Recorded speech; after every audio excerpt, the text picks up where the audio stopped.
All right, we've got the most amazing ab wheel in the history of the world right here. Let's open it up, see what's inside. All right, let's see if we can do this live, see how easy this is to put together. Probably gonna put the knee pad off to the side, maybe on the floor or something, because it does come with a knee pad, which is pretty sweet actually. So here's the main device, here's the knee pads. Actually, you know what, I'll keep the knee pad up here. So there's the knee pad. Here's the main device, the ab wheel, which as you can see, it's a nice wide design with this little groove in the front.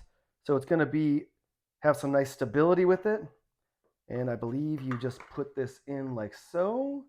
And then we're going to put this around that side and put this around that side. Okay. so that was super easy. So let's do it.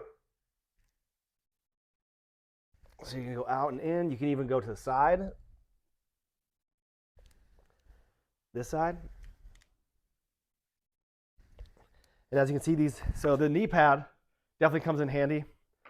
You're going to need the knee pad. So knee pad, one thing I want to say, these handles, very comfortable handles. This is nice and wide, very stable. And this is, I think, it's an amazing value. So highly recommend it.